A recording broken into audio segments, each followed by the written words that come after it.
For centuries its dark shape had loomed beside a waterfall in Switzerland, the home of the evil Reichenbach family. The last of their race had been a Nazi torturer murdered by one of his victims. Now the big house lies empty, but evil forces still surround it, and countless human skeletons are buried in the grounds. When Al Pennant, a wealthy antique dealer, buys the deserted mansion, his family finds it full of nameless terrors, the screams of tortured victims. So Al decides to ship it back to America piece by piece, hoping thus to dispel its dark influences. But strange visitations and putrefying spectres continue to plague the living inhabitants with terror and madness, and always the smell of rotting flesh. For this place belongs to the devil's henchman, and a single blood-soaked snowdrop is the symbol of his sway.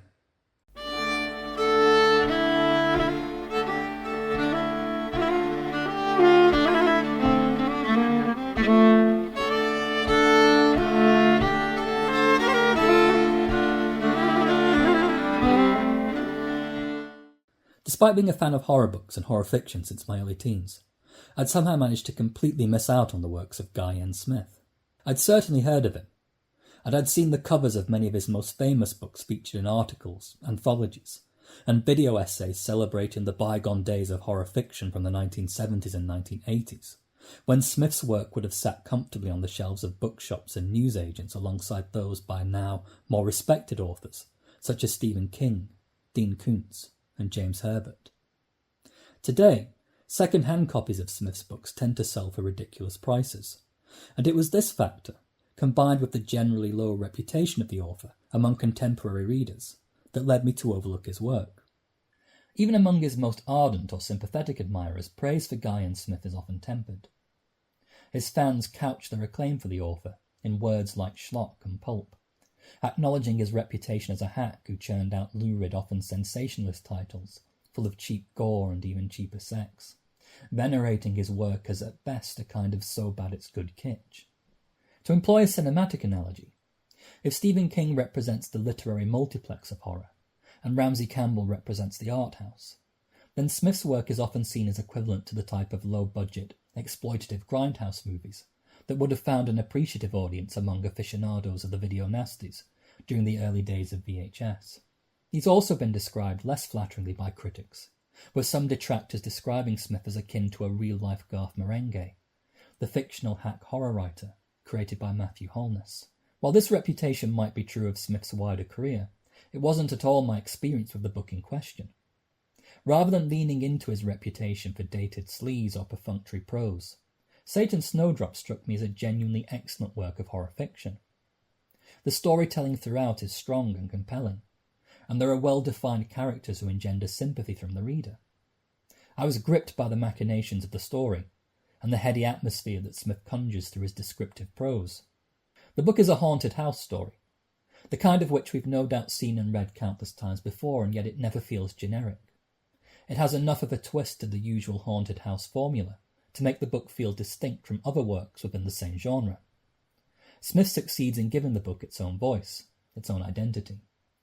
It would have been very easy to dismiss the story as being imitative of The Shining by Stephen King, an enormously successful work that was published 3 years prior to the publication of Satan's Snowdrop.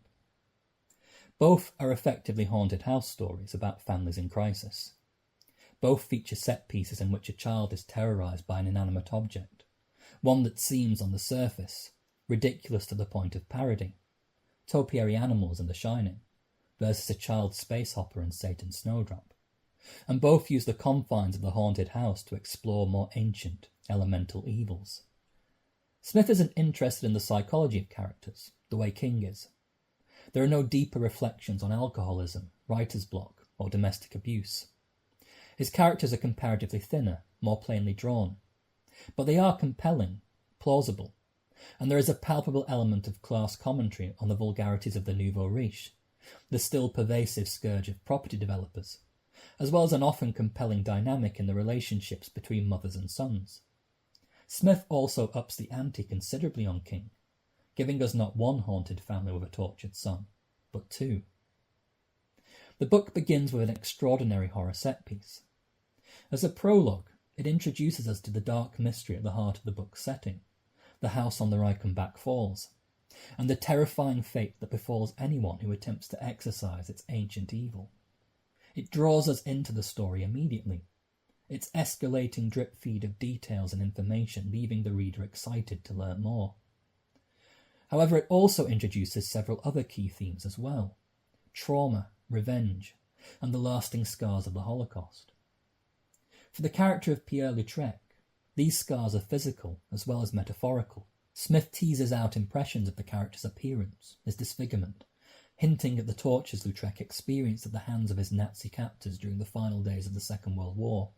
Smith does a fantastic job here in terms of building tension and uncertainty. The atmosphere of the place is palpable, sketched in incredible detail.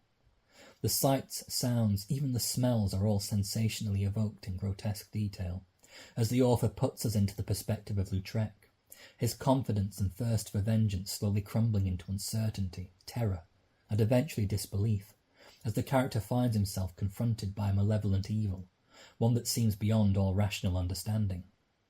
There are other impeccable passages littered throughout the book. In one nocturnal encounter, a lost child is led by a potentially vengeful spirit through the fog of a terrifying premonition. Here Smith expertly evokes the disbelieving intrusion of the supernatural into everyday reality, capturing with it a strange dreamlike tone, rich and startling imagery. Even when the book switches perspectives in the second half, moving away from the Pennant family and focusing instead on a new group of protagonists, the wealthy Parlane family, Smith avoids repetition. The shift in perspective loses no momentum, as the horrors we encounter in the first half of the book merely inform the horrors of the second, heightening the sense of terror, of danger, and with it, the race against time faced by these characters, as life and death hang in the balance. It's possible that other books by Guy Smith are more characteristic of his general reputation among readers, delivering the kind of cheap and cheerful pulp schlock that many of his fans embrace, warts and all. But Satan's Snowdrop didn't strike me as in any way derivative or inferior to the works of more acclaimed horror writers of the same era. As a story, it's violent, grotesque, and strays into some dark, potentially exploitative themes and ideas. But it's always well written. The violence of the book doesn't seem gratuitous or salacious, and the more controversial aspects of the story never feel unearned. It's a highly engaging, atmospheric, and well-written piece of horror fiction. If you enjoyed this video, and you'd like to hear me talk about other books by Guy Smith, then let me know in the comments. As I mentioned at the start of this video, finding affordable copies of Smith's work can be challenging in the current economic climate, but I do have further books by the author currently in my collection. Locusts from 1979, Entombed from 1981, The Undead from 1983, Crab's Moon from 1984, and The Master from 1988, which I'm reading currently. If you're a fan of Guy Smith and have any thoughts about the author and his work, please feel free to discuss further in the comments below. Likewise, if you have any recommendations for other Guy Smith books that are worth looking into, then I'd love to hear from you. Thanks again for watching.